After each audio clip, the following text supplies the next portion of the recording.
बांग्लादेश में एक बार फिर अशांति फैलने की आशंका है। खबर है कि पूर्व प्रधानमंत्री शेख हसीना के एक ऑनलाइन भाषण के बाद ढाका में उपद्रवियों ने शेख मुजीबुर रहमान के आवास पर जमकर तोड़फोड़ की। प्रशासन की तरफ से इस संबंध में कोई आधिकारिक बयान सामने नहीं आया है। मीडिया रिपोर्ट्स की माने तो उपद्रव कर रहे लोगों ने शेख मुजीबुर रहमान के आवास पर तोड़फोड़ के अलावा आगजनी भी की। कुछ खबरों के मुताबिक सोशल मीडिया पर अवामी लीग के छात्र संगठन बांग्लादेश छात्र लीग ने बुलडोजर जुलूस निकालने का ऐलान किया था। रात 9 बजे के आसपास आहूत इस जुलूस के दौरान अपदस्थ प्रधानमंत्री शेख हसीना को ऑनलाइन संबोधित भी करना था, लेकिन बुधवार देर रात हजारों की संख्या में आए उपद्रवियों ने बंगबंधु शेख मुजीबुर रहमान के ढाका स्थित धनमंडी 32 आवास पर हमला कर दिया। रिपोर्ट्स के मुताबिक आगजनी और तोड़फोड़ को रोकने के लिए स्थानीय पुलिस ने कोई कार्रवाई नहीं की। बांग्लादेशी मीडिया रिपोर्ट्स के मुताबिक प्रदर्शनकारियों ने रात करीब 8 बजे हमला किया और नारेबाजी के दौरान शेख हसीना को फांसी देने की भी मांग की।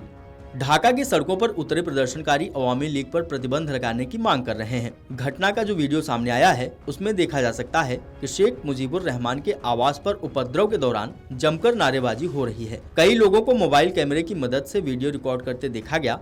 आपको बता दें कि शेख हसीना के नेतृत्व वाली पार्टी अवामी लीग कुछ महीने पहले ही सत्ता से बेदखल हुई। हालात इतने बिगड़े कि हसीना को बांग्लादेश छोड़कर भागना पड़ा। राजनीतिक उथल पुथल से जूझ रहे भारत के इस पड़ोसी मुल्क की कमान फिलहाल मोहम्मद यूनुस के नेतृत्व वाली अंतरिम सरकार के पास है। इस सरकार का कहना है कि वे शेख हसीना को बांग्लादेश लाने का हर संभव प्रयास कर रहे हैं। इस कड़ी में भारत से प्रत्यर्पण की अपील भी की गई है। बांग्लादेश में बीते साल बड़े पैमाने पर हिंसा भड़की थी। आलम यह हुआ था कि शेख हसीना को जान बचाकर भागना पड़ा। अंतरिम सरकार के सलाहकार के रूप में नोबेल शांति पुरस्कार विजेता मोहम्मद यूनुस के पदभार संभालने के बाद मुकदमेबाजी का दौर भी शुरू हुआ। बांग्लादेश के अंतर्राष्ट्रीय अपराध न्यायाधिकरण यानी ICT ने मानवता के खिलाफ अपराध और नरसंहार के आरोप में अपदस्थ प्रधानमंत्री हसीना और उनके कार्यकाल में सहयोगी रहे पूर्व कैबिनेट मंत्रियों, सलाहकारों, सैन्य और असैन्य अधिकारियों की गिरफ्तारी के लिए वारंट जारी किया। इस सिलसिले में बांग्लादेश दिसंबर 2024 और जनवरी के अंतिम हफ्ते में शेख हसीना के प्रत्यर्पण की मांग को लेकर भारत के पास राजनयिक नोट भी भेज चुका है। अंतरिम सरकार ने कहा कि सफलता मिलने तक हसीना को बांग्लादेश लाने के प्रयास जारी रहेंगे। जरूरत हुई तो अंतर्राष्ट्रीय हस्तक्षेप की भी अपील की जाएगी। बात बांग्लादेश की सियासत की करें तो 76 वर्षीय हसीना बांग्लादेश में सबसे लंबे कार्यकाल वाली प्रधानमंत्री रही हैं। इनका पहला कार्यकाल 1996 से 2001 तक रहा था। इसके बाद अवामी लीग 2009 से 2014 तक सरकार में रही। 2014 के बाद लगातार 3 कार्यकाल पूरा करने वाली शेख हसीना का कार्यकाल 2023 में हिंसा और जनाक्रोश के कारण कटघरे में रहा।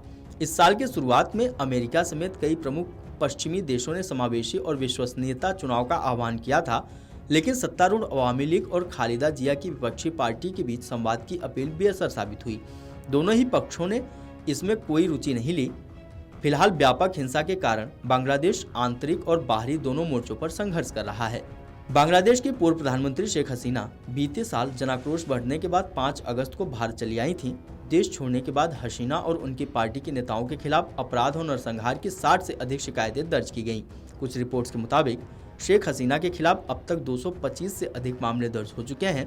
इनमें हत्या के 194, मानवता के विरुद्ध अपराध और नरसंहार के 16 मामले, अपहरण के 3 मामले, हत्या के प्रयास के 11 मामले शामिल हैं। प्रतिद्वंदी राजनीतिक दल बांग्लादेश नेशनलिस्ट पार्टी की रैली पर हमले के संबंध में भी एक मामला दर्ज किया गया है। Video desk अमरउजाला.com। अमर उजाला जीवांजलि के सारथी की मदद लें और महाकुंभ में स्नान जरूर करें। अमर उजाला जीवांजलि के सारथी की मदद लें और महाकुंभ में स्नान जरूर करें। अमर उजाला जीवांजलि के सारथी की मदद लें और महाकुंभ में स्नान जरूर करें।